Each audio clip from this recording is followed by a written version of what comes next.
Before you start to learn Photoshop, it's important that you understand the workspace and the various parts that make it up. In this tutorial video, we're going to cover what parts of the workspace you should be aware of and how to customize that workspace to fit your needs.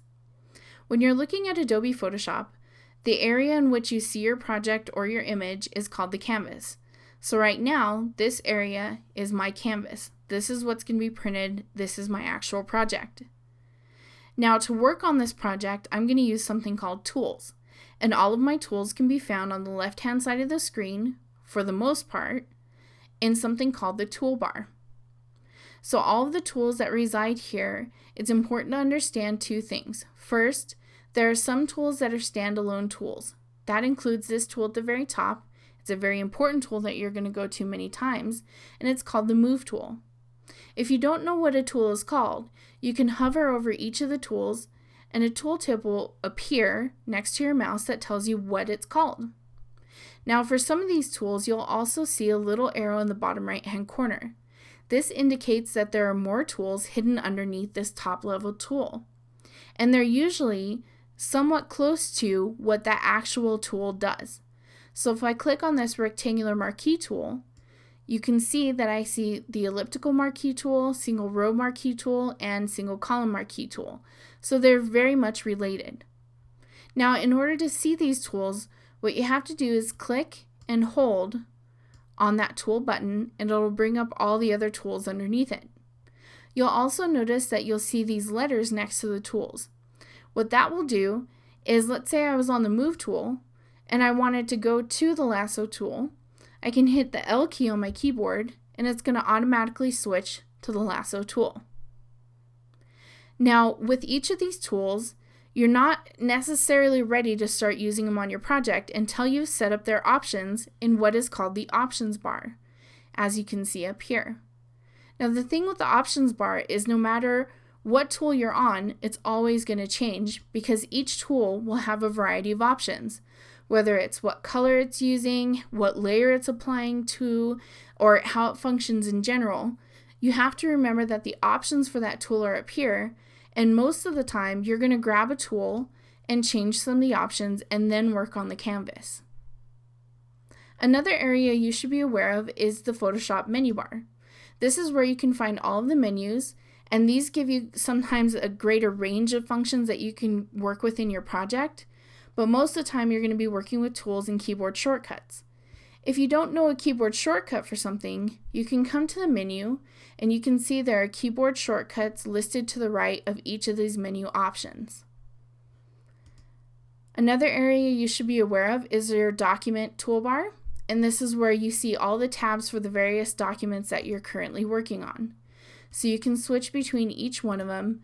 You can click the little X to close a document, and you can even move them around. So I can grab my book cover and move it to the right of the Royal Flush project that I was also working on. Last but not least are the panels. We have a bunch of panels over here on the right hand side, and if you're new to Photoshop, you're probably working in what's called the Essentials workspace, and yours will probably look like mine. If it doesn't look like mine, that's okay, because there are actually a lot of panels in Photoshop, and I'll show you how to open a couple of those after we talk about how to work with the basics of these panels. Now when it comes to these panels, we have one column of panels, and then we actually have a second column that's collapsed to give us more viewing area here. If you want to collapse or expand the various columns, you can click on this double arrow, and that's going to collapse or expand that entire column of panels.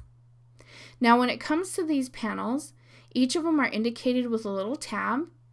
And the active panel is the one that's bright white text, and the tab doesn't look like it's in shadow like these ones. If let's say I wanted to make the channels the active panel, I could click on it and layers becomes hidden and now channels is active. Now some of these panels can actually be collapsed even further. If I double click the properties panel, it's going to collapse all the way to the bottom of that column. That gives my history panel a lot more room to work with, and the properties panel is still there in case I ever need it. I can just click and it's going to expand that panel. Now like I said, there are a lot of different panels in Photoshop and you may not see them all.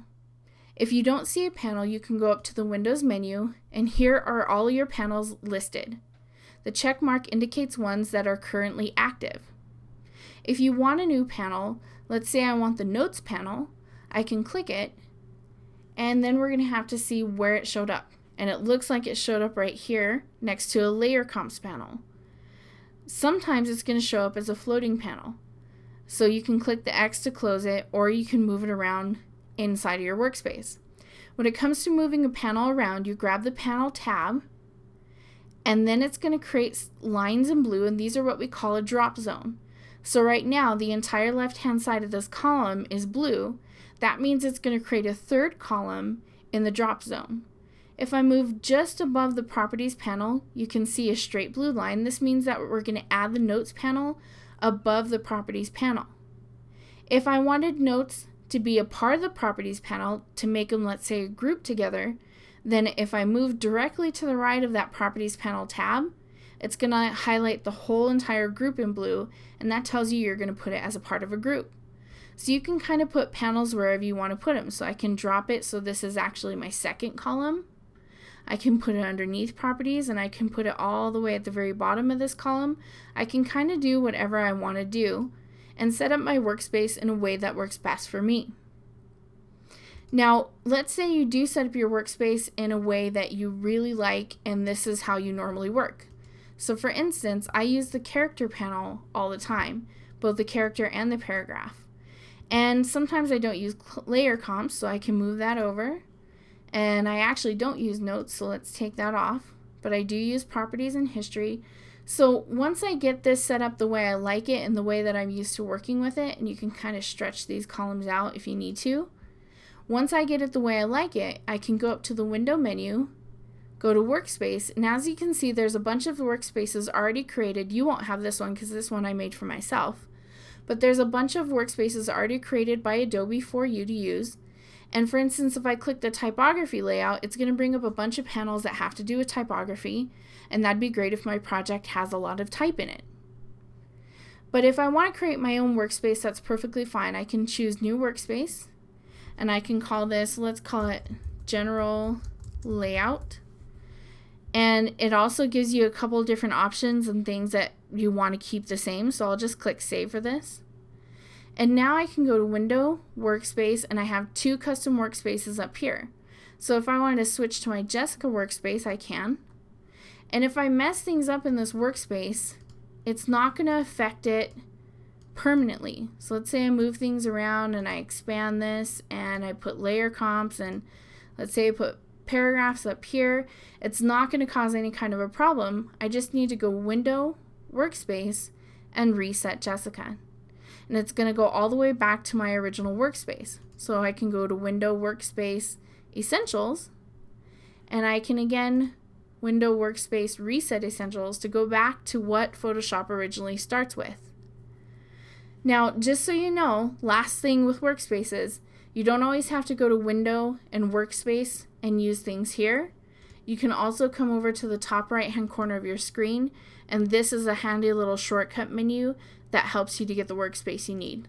Last but not least, if you go to Window, Arrange, this is going to allow you to create a different arrangement of your documents so that they're not all consolidated together, so you can see things side by side, which is great because if I wanted to, let's say, bring in this word Blood Countess and put it on this Royal Flush, I can put one layer from one project onto another layer from another project.